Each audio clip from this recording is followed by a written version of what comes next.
नमस्कार दोस्तों। आज हम आपको एक और रोचक कहानी सुनाने जा रहे हैं। प्राचीन समय में उज्जैनी नगरी में राजा आदित्य सेन राज करते थे। वह बड़े ही शूरवीर तथा प्रजावत्सल थे। एक दिन अपने कुछ सैनिकों, मंत्रियों तथा रानी के साथ वे शिकार करने को निकले। घने जंगल में जाकर एक हिरन के पीछे उन्होंने अपना घोड़ा दौड़ाया। भागते हिरन का पीछा करते हुए घोड़ा राजा समेत सबकी आंखों से ओझल हो गया। हिरन छलांगे लगाता हुआ न जाने किस झाड़ी में छिप गया। राजा का घोड़ा एक ऐसे निर्जन स्थान पर जा खड़ा हुआ जहां पता ही नहीं चलता था कि वे कहाँ आ गए हैं और अब किधर जाना है। उधर राजा के मंत्रियों तथा सैनिकों को बड़ी चिंता हुई कि महाराज कहाँ भटक गए। बहुत खोज खबर की, मगर न तो महाराज का पता चला, न ही घोड़ा कहीं दिखा। अब तो सब परेशान। क्या किया जाए? महारानी की सलाह से तय किया गया कि अब राजधानी उज्जैनी लौट चलते हैं। महाराज जहां कहीं भी होंगे, बाद में स्वयं पहुंच जाएंगे। हमारे वीर महाराज को किसी हिंस्र जानवर से कोई भय नहीं हो सकता। उधर महाराजा आदित्य सेन का बुरा हाल था। भयानक जंगल में वह घोड़े को लेकर किधर जाए, पता ही नहीं चल रहा था। भूख प्यास से बेहाल थे। इतनी चिंता तो शत्रुओं से युद्ध करने पर भी कभी नहीं हुई थी। यहाँ इस जंगल में कितना असहाय हो गया हूँ। उधर मेरी रानी, मंत्री तथा सैनिकों का न जाने क्या हाल होगा। इसी सोच में पड़े वह एक वृक्ष के नीचे बैठ गए। बहुत देर तक सोच विचार करने के बाद भी उन्हें कोई रास्ता न सूझा। सूरज के डूबने से अंधेरा घिरने लगा, तो उन्होंने घोड़े के आगे हाथ जोड़कर कहा, हे मेरे अश्व, तुम और तुम्हारी जाति बहुत स्वामी भक्त होती है। तुमने मुझे इस निर्जन तथा बियाबान जगह में लाकर खड़ा तो कर दिया है, अब तुम ही मुझे इस संकट से उबारोगे। यहाँ तुम्हारे सिवा मेरा कोई सहायक नहीं है। यह कहकर राजा घोड़े पर सवार हो गए। घोड़ा किधर जाएगा और वह कहाँ पहुँचेंगे, इसका उन्हें कुछ पता नहीं था। अब तक अंधेरा काफी घिर आया था। राजा के भाग्य और घोड़े की सूझ बच से घोड़ा घने जंगल से बाहर आ गया। अब राजा को भी लगा कि संकट पार हो जाएगा। फिर उन्हें दूर, बहुत दूर रोशनी की एक झलक दिखी। घोड़ा स्वयं उस ओर बढ़ गया। खुली जगह, एक घर और कुछ आदमियों को देखकर राजा की जान में जान आई। राजा घोड़े से उतरे। उस आश्रम जैसे घर के द्वार पर खड़े होकर उन्होंने आवाज लगाई, अरे कोई है? मैं एक भटका यात्री हूँ। मुझे रात में अपने यहाँ शरण दीजिए। दरवाजा खुला और एक आदमी बाहर आया। जब तक वह आगंतुक से कुछ पूछे, 5-6 आदमी और भी बाहर आ गए। हाथ में लाठियां थीं। सबने एक स्वर में पूछा, गुरुजी, कौन है यह? इतनी रात गए तो कोई चोर डाकू ही यहाँ आ सकता है। गुरुजी ने उन लोगों को शांत कर कहा, ठहरो, मैं देखता पूछता हूँ कि कौन है। यह कहकर उन्होंने दीपक की रोशनी आदित्य सेन पर डाली। भूख प्यास थकान से आदित्य सेन का बुरा हाल था। जंगल में झाड़ियों में उलझकर वस्त्र भी कई जगह से फट गए थे। चेहरे का सारा राजसी तेज समाप्त हो चुका था। गुरुजी उनसे कुछ पूछते कि इससे पहले ही उन्होंने कहना शुरू किया, है पूज्यवर, मैं विपत्ति का मारा एक शिकारी हूँ। एक हिरन के पीछे मेरा घोड़ा दौड़ा। हिरन तो न जाने कहाँ ओझल हो गया, पर मैं भटक गया। सारा दिन भूख प्यास और बेहाली में बीता। अंत में अपने को भगवान के भरोसे छोड़ दिया। अब मैं आपके द्वार पर खड़ा हूँ। गुरुजी का नाम चक्रधर था। जब उन्होंने यह सब सुना तो लगा कि निश्चय ही यह आदमी मुसीबत का मारा है। इसे शरण अवश्य देनी चाहिए। उन्होंने कहा, अतिथि तो हमारे लिए भगवान जैसा होता है। आप घोड़े को बाहर बांधकर अंदर आ जाएं।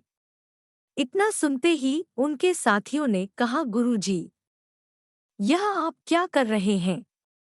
यह आदमी डाकू भी हो सकता है। झूठ मूठ अपनी बुरी दशा बताकर अंदर आ जाएगा और रात में हमें लूट कर चला जाएगा। गुरुजी बोले, ऐसा मत सोचो। अगर यह डाकू भी हो तो डरने की कोई बात नहीं। यह अकेला है और हम सब इतने हैं। तुम सब निश्चिंत होकर सो। मैं जागकर पहरा देता रहूंगा। इतनी रात गए, इस हालत में एक आदमी को शरण देना, उसके प्राणों की रक्षा करना हमारा धर्म है। हमें इस धर्म को निभाना चाहिए। यह कहते हुए उन्होंने आदित्य सेन को अंदर बुलाया। उन्हें खाना दिया। घोड़े के लिए चारा पानी देना भी न भूले। जब आदित्य सेन थोड़ा आश्वस्त था तो गुरुजी ने कहा, अब आप निश्चिंत होकर सोइए। मेरे रहते आपको कोई कष्ट नहीं होगा। सवेरे आपको जहां जाना होगा चले जाइएगा। आदित्य सेन लेटे लेटे सोचने लगे कि समय बड़ा बलवान होता है। वह कब किसको किस दशा में डाल दे, इसका कुछ पता नहीं होता। मैं प्रजा पालक राजा, जो चोर डाकुओं और शत्रुओं का नाश करने वाला हूँ, आज किसी की कृपा से अपनी भूख मिटा पाया हूँ। कहीं मैं चोर डाकू तो नहीं? इस भय से गुरुजी रात भर जागकर अपने अनुयायियों की रक्षा कर रहे हैं। सोचते सोचते थके मांदे आदित्य सेन जाने कब सो गए। प्रातः काल जब वे उठे तो थकान उड़ चुकी थी। गुरुजी से कहा, आपने रात में शरण देकर मुझ पर जो उपकार किया है, मैं जीवन भर इसे न भूलूंगा। आज्ञा दीजिए, अब चलूं। मेरे घर परिवार के लोग बहुत चिंतित होंगे। गुरुजी ने कहा, मैंने कोई उपकार नहीं किया। एक मनुष्य होने के नाते एक दुखी आदमी के साथ अपना मानवीय कर्तव्य निभाया है। आप शीघ्र अपने घर पहुंचकर अपने परिवार की चिंता दूर करें। दूसरे दिन महाराज के उज्जैनी पहुंचते ही सारे दरबार में खुशी छा गई। राजा ने रात के प्रसंग की किसी से चर्चा नहीं की। चक्रधर का यह आश्रम उज्जैनी राज्य में ही था। आदित्य सेन ने एक दिन अपने एक सामंत से कहा कि अमुक वन में चक्रधर नाम के एक ऋषि का आश्रम है, जहां वह अपने कुछ शिष्यों के साथ रहते हैं। वहां जाकर उन्हें संदेश दो कि महाराज ने आपको बुलाया है। दूत ने जाकर चक्रधर को जब यह संदेश सुनाया, तब चक्रधर को कारण समझ नहीं आया। राजाज्ञा का पालन प्रजा का कर्तव्य है, इसलिए दरबार में चक्रधर उपस्थित हुए। महाराज ने उन्हें तत्काल पहचान लिया, पर चक्रधर यह न पहचान सके कि यही आदमी कुछ दिन पहले एक रात मेरे आश्रम में रह चुका है। महाराज ने पूछा, गुरुजी, आपके आश्रम में कितने लोग हैं? आश्रम का खर्चा कैसे चलता है? चक्रधर ने विनयपूर्वक कहा, महाराज, 7-8 आदमी मेरे साथ आश्रम में हैं। सब दिन में भिक्षा मांगकर अपना निर्वाह करते हैं। आपके इस धनधान्य संपन्न राज्य में भिक्षा प्राप्त होने में कभी कोई कठिनाई नहीं आती। कभी कोई अतिथि भूखा आ जाए तो उसकी भी सेवा का अवसर मिल जाता है। आपके राज्य में कोई कष्ट नहीं। महाराज ने कहा, ठीक है। अब से आप सबको नित्य भिक्षा मांगने का कष्ट उठाने की आवश्यकता नहीं।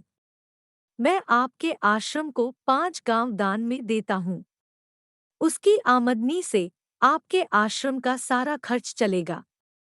अपने शिष्यों की तरफ से निश्चिंत होकर अब आप हमारे दरबार में रहिए। अचानक हुई महाराज की इस कृपा का रहस्य चक्रधर को पता न चल पाया। चक्रधर दरबार में रहने लगे।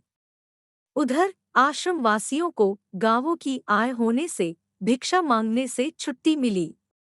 बिना मेहनत किए आराम से खूब धन संपत्ति मिलने पर आश्रमवासी उदंड तथा विलासी हो गए।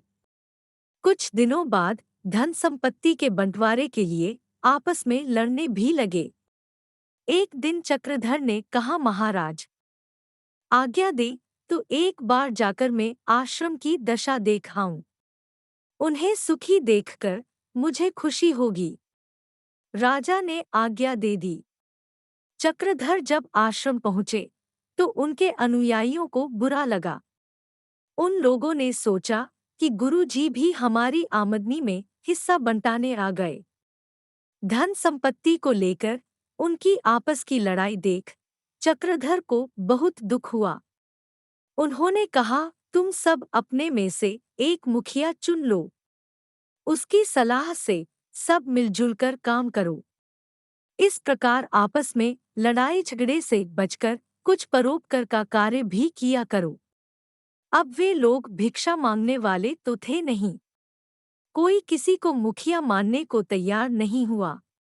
अंत में निराश होकर चक्रधर वापस दरबार में आ गए। चक्रधर को उदास और दुखी देकर राजा ने उनके दुख और उदासी का कारण पूछा। चक्रधर ने सारी बात बता दी।